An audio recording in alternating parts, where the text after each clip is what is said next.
초심 시작하는 마음 일타 스님의 초발심 작용문 강의 1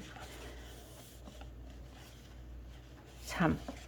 교단의 위계 질서 큰 사람은 형을 삼고 적은 사람은 아우를 삼을지니라. 대자는 위형하고 소자는 위제니라. 위계 질서의 기준은 구족계를 받은 순서. 앞에서 진울 스님은 청정대중 속에 참여하여 항상 유화선순한 마음을 지닐 것을 가르쳤고, 여기서는 청정대중 속에서 항상 지켜야 할 위계 질서에 대해 설하였습니다.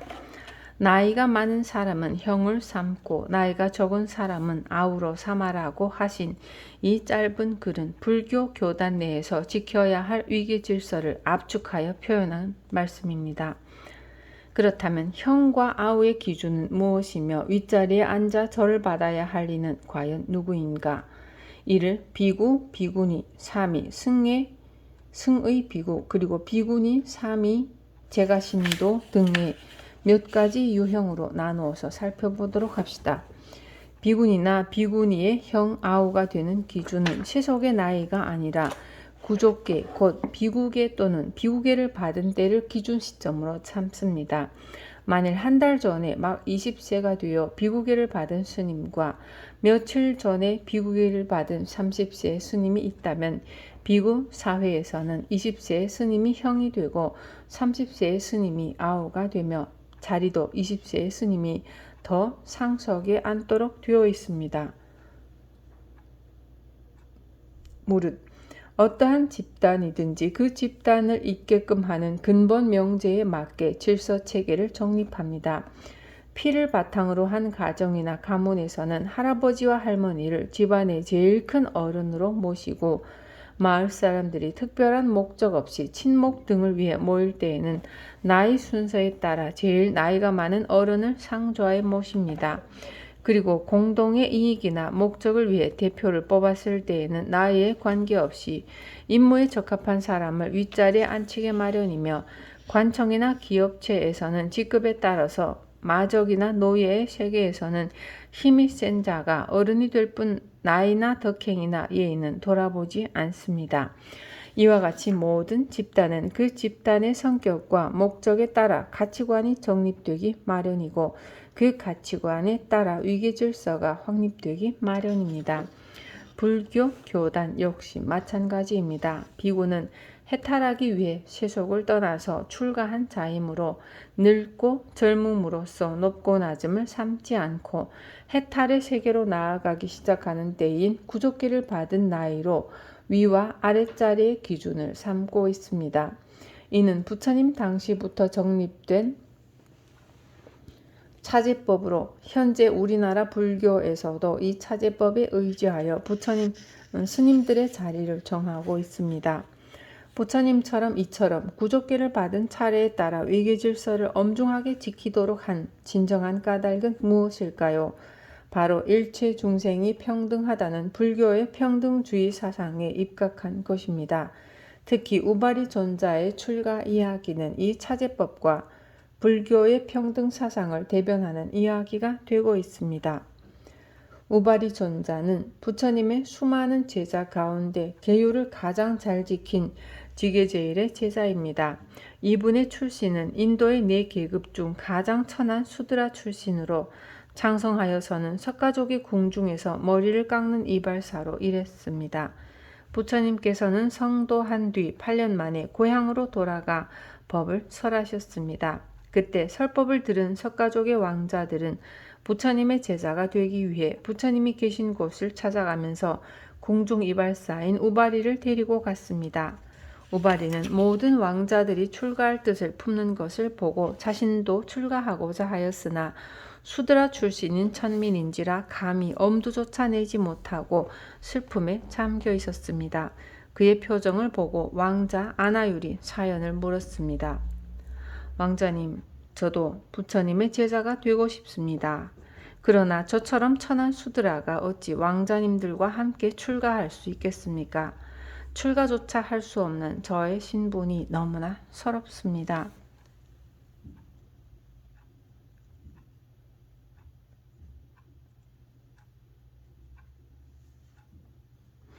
그 말을 들은 왕자들은 부처님께 나아가 그 사연을 아뢰었고 뜻밖에도 부처님께서는 우바리의 출가를 기꺼이 허락하셨습니다. 우바리는 감격의 눈물을 흘리며 부처님과 왕자들에게 감사의 절을 올렸습니다. 그리고 우바리가 출가한 지 7일째 되던 날 부모의 허락을 얻은 7왕자는 정식으로 부처님의 제자가 되었습니다. 부처님께서는 언제나 하시던 것처럼 출가한 순서대로 선배 제자들을 앉게 한 다음 새로 출가한 7왕자의 절을 받게 하였습니다. 7왕자들은 장로들로부터 앉은 차례대로 예배를 해나가다가 맨 끝에 앉은 우바리 앞에 이르자 차마 절을 할 수가 없어 그냥 서 있었습니다. 이 광경을 본 부처님께서는 그들을 타일렀습니다. 불교 교단에서는 아무리 나이가 많고 신분이 높아도 선배가 될 수 없다. 오직 출가한 순서에 따라 서열이 정해질 뿐이다. 우바리가 비록 출가 전에는 수드라였다고 하지만 뒤에 출가한 사람보다는 서열이 앞서느니라. 이제부터 너희는 우바리를 형으로 삼아 존경하고 대접하도록 하라. 그러나 7왕자들은 선뜻 우바리에게 절을 하지 못했습니다. 이에 부처님께서는 거듭 타일렀습니다. 백천갈래의 물줄기는 하나같이 바다로 흘러들어가고 사성들은 출가하여 하나의 석시성이 되느니라. 일단 교단에 들어오면 출가 전의 왕자도 수두라도 똑같은 사문일 뿐이라는 선언이었습니다. 마침내 7왕자는 왕자였다는 교만심을 버리게 되었으며 순수한 마음으로 우바리에게 공손히 절을 했습니다. 왕자들의 절을 받은 우바리는 부처님의 자비와 공정하신 그 가르치심에 진심으로 감동되어 공경하는 마음으로 왕자들과 맞절을 하였습니다. 이로써 불교 교단 내에서 절대평등 사상은 굳게 확립되었고 모든 중생이 똑같은 불성종자임을 만천하에 공표하게 된 것입니다.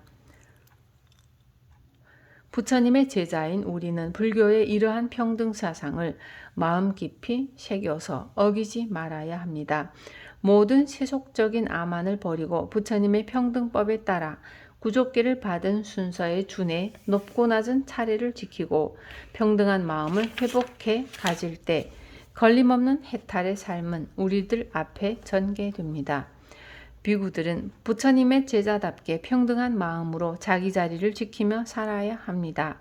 세속의 나이가 경륜, 신분을 떠나서 일찍 구족기를 받은 이가 형이 되고 늦게 구족기를 받은 이가 동생이 된다는 것을 당연하게 받아들이고 지켜 나가야 할 것입니다. 사미는 정식 승려가 아니다. 그럼 사미의 경우는 어떠한가? 사미계는 범어로 프라브라자라 하고 구족계는 범어로 우파삼파나라고 합니다. 곧 우파삼파나는 해탈법을 모두 갖추고 있다는 뜻이며 프라브라자는 입사식이라는 의미를 지니고 있습니다. 사미계를 받음으로써 절에 들어오는 득도식을 하였다는 것일 뿐 해탈법을 모두 갖춘 정식 승려가 되었다는 것은 아닙니다. 곧 사미는 어디까지나 예비 승려에 불과합니다. 사미는 20세 아래의 철이 덜 든 미성년자를 위해 마련한 예비 승려 제도입니다. 이 사미 제도는 불교가 출발할 때부터 있었던 것이 아닙니다. 부처님의 아들인 라우라가 최초의 사미가 되었으므로 불교 출범 8년 또는 12년 뒤에 생겨난 것입니다. 부처님께서는 이 사미의 나이 20세가 되면 마땅히 구족기를 받아 정식 승려가 되게끔 하셨습니다. 그런데 현재 우리나라에서는 사미계만 받은 채 평생을 보내는 이들도 있습니다. 20세가 넘어서 출가한 이는 4년 동안 사미로 지내다가 비구계를 받아 비구가 되도록 규정하고 있습니다. 이것은 부처님이 제정하신 정법이 아닙니다. 따라서 사미계만 받은 이가 정식 승려로 자청하며 살아서는 안 됩니다. 마땅히 구족계를 받아 비구가 되어야 합니다. 그리고 20세 넘어 출간 이의 경우 처음 4년 동안은 사미로 있어야만 비구계를 받을 수 있도록 한 현재 조계종의 법도 마땅히 고쳐져야 합니다. 나의 의견은 오히려 행자 교육을 철저히 시키고 20세가 넘었으면 한 자리에서 사미계를 먼저 준 다음 곧이어 비구계를 주도록 함이 좋은 듯 합니다. 이것이 부처님 당시의 율법이며 오늘날에도 태국, 스리랑카 등의 불교 국가에서는 그대로 행해지고 있습니다. 그럼 사미의 경우는 형과 아우가 되는 기준을 어디에 두고 있는가? 바로 세속에서처럼 나이의 기준을 두고 있습니다. 미성년자인 사미들은 아직 철이 없고 신분상으로 볼 때에도 예비 승려에 불과하기 때문입니다. 비록 7세에 출가하여 10년 동안 사미 노릇을 하였을지라도 이제 막 출가한 19세의 사미를 형으로 받들어야 합니다. 어떤 이는 불교의 차제는 출가한 순이라고 생각하여 사미가 된 때를 중요시하고 있지만 부처님의 정법에 입각해서 본다면 어디까지나 구족기를 받은 시기를 기준점으로 잡아야 합니다. 왜냐하면 성년식을 하는 나이인 20세가 되기 전까지는 아직 철이 없고 자의식이 확립되어 있지 않다고 보기 때문이며 그러므로 사미를 정식 승려로 치지 않는 것입니다. 무상대도를 닦는 승려는 자기 의지에 의해 승려가 되어야 합니다. 이것이 기본입니다. 따라서 자기 의지가 확립되지 않은 미성년자에게는 구족계를 주지 않으며 정식 승려로 치지도 않습니다. 오직 불연을 일찍부터 맺어주고 특별한 환경에 처한 미성년자들을 수용하기 위해 사미제도를 두게 되었다는 사실을 잊지 말아야 할 것입니다. 깨치니를 가장 윗자리에 이제 비구는 구족기를 받은 나이에 따라 자리가 결정되고 사미는 생년에 따라 위아래가 결정된다는 것을 잘 알았을 것입니다. 그런데 생년과 구족기를 받은 나이에 상관없이 윗자리에 앉는 이가 있습니다. 곧 소승에 깨달은 경지인 아나함이 된 사람이나 선을 닦아 견성한 비구로서 그를 일컬어 승의 비구라고 합니다. 그들은 불교의 궁극인 깨달음을 이룬 사람이요 모든 이의 스승이기 때문에 으뜸 가는 자리에 앉을 수 있습니다. 예를 하나 들겠습니다. 6조 해능스님이 행자 생활을 하던 중에 5조 홍인 선사로부터 인가를 받고 황매산을 떠나 은둔 생활을 한 지 15년이 지난 어느 날 이제는 법을 펼 시기라 생각하여 산에서 내려와 광주 법성사에 이르렀습니다.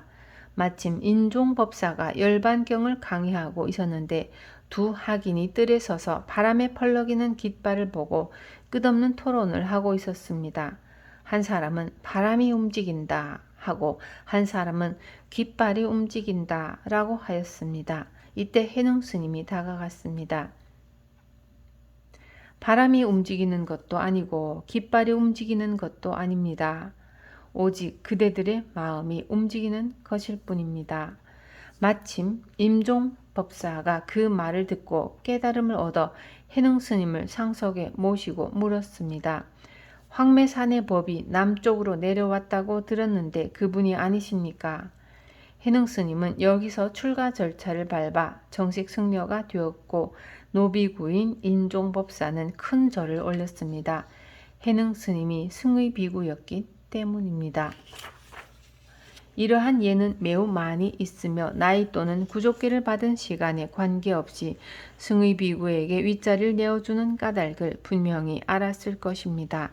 그럼 제가인이 깨달았을 때에는 어떻게 하는가? 그 또한 승의인이기 때문에 일반 비구나 비구니보다는 윗자리에 앉아야 합니다. 깨달음을 중요시하는 불교이기 때문에 깨달은 이를 가장 높이 받들어 모시는 것으로 전통이 확립된 것입니다.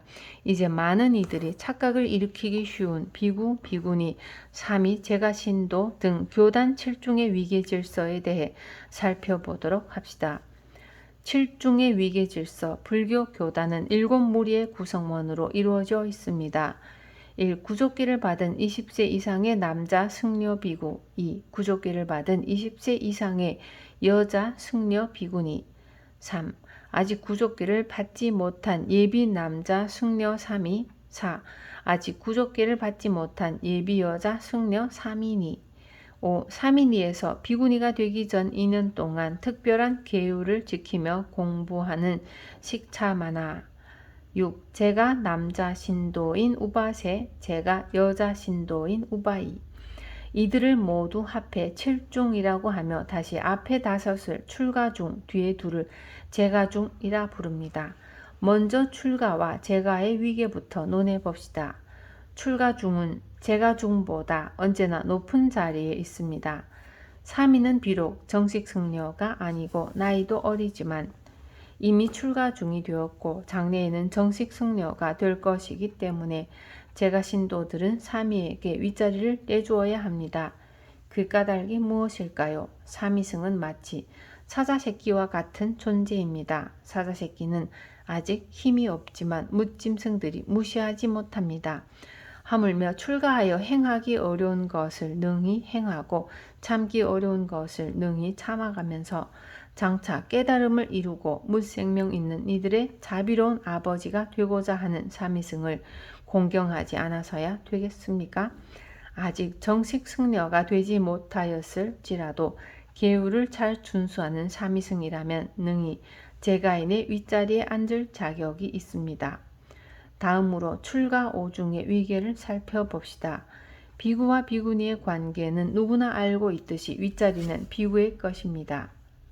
이는 부처님께서 제정하신 근본법으로 100세의 비구니라 하더라도 초하비구, 즉 금년 여름에 막 비구가 된 이에게 절을 해야 한다고 하셨습니다. 부처님은 여자의 승려됨을 허락하시면서 이 조건을 가장 앞에 내세웠습니다. 그 까닭을 설명하자면 너무 장황함으로 뒷날로 미루겠습니다. 그런데 현재의 불교 교단에서 특히 문제가 되고 있는 것은 비구니와 사미와의 관계입니다. 얼마 전 우리나라 굴지의 사찰 강원에서는 강의하러 온 비구니에게 사미들을 보고 절을 하게 했다 하여 분란이 일어난 일이 있었습니다. 곧 100세의 비구니라 하더라도 남자 승려에게는 절을 해야 한다고 생각하였기 때문입니다. 그러나 이 생각은 맞지 않습니다. 부처님은 분명히 초하비구라고 못을 박았습니다. 초하사미가 아닙니다. 그렇다면 누가 누구에게 절을 해야 합니까? 사미가 비구니에게 절을 해야 합니다. 왜냐하면 비구니는 구족계를 받아 정식 승려가 되었고 사미는 아직 예비 승려의 단계에 머물러 있기 때문입니다. 이와 같은 이치를 분명히 안다면 사미가 비구니에게 절하는 것은 오히려 너무나 당연한 일입니다. 그러나 사미로부터 절을 받았던 비구니라 할지라도 그 사미가 구족계를 받아 비구로 바뀌는 순간부터는 반드시 절을 해야 합니다. 이것이 불가의 위계 질서입니다. 곧 7중을 위에서부터의 순서로 논한다면 비구, 비구니, 사미, 식차마나, 사미니, 우바세, 우바이가 되는 것입니다. 그렇다면 가장 위에 있는 비구는 누구에게 절하는가? 비구는 구족계를 받고 얼마가 지났느냐를 기준으로 삼아 3가지 유형으로 나눕니다. 그 기간이 5년 이하이면 신발의 비구니, 5년 이상이면 소비구, 10년 이상이면 중비구라 하고 20년 이상이 되었으면 대비구라고 합니다. 이중 대비구는 부처님과 법에게만 절을 하고 중비구는 부처님, 법, 대비구, 중비구에게 절을 하며 그 나머지에 대해서는 절을 하지 않습니다. 그리고 중비구가 되어야 상좌를 둘 수 있고 대비구가 되어야만 비구니 절에 가서 교수를 할 수 있는 자격이 주어집니다. 이와 같이 7중의 위계 질서가 바로 서면 불교 교단이 시끄러워질 까닭이 없습니다. 또 장하함경에서는 윗사람을 공경하고 아랫사람을 사랑하여 화합하는 것이 바로 바라제 목차에 수순하는 것이다 라고 하였습니다. 실로 큰 사람은 형을 삼고 적은 사람은 아우를 삼을지니라 라고 하신 진울스님의 한마디는 승단의 위계 질서를 확립하는 기본 원칙이며 이것만 바로 서면 계율 전체가 바로 서게 됩니다. 적어도 불가의 위계 질서, 우리만의 위계 질서는 우리 안에서 분명히 정립하고 실천해야 합니다. 이 위계 질서만 바로 서면 내부의 문제는 저절로 사라집니다. 내가 있어야 할 위치에 내가 있는데 무슨 문제가 일어나겠습니까? 다시 한번 교단의 위계를 정립하여 우리 집안의 질서를 바로잡고 불법을 널리 펴게 되기를 간곡히 기원합니다.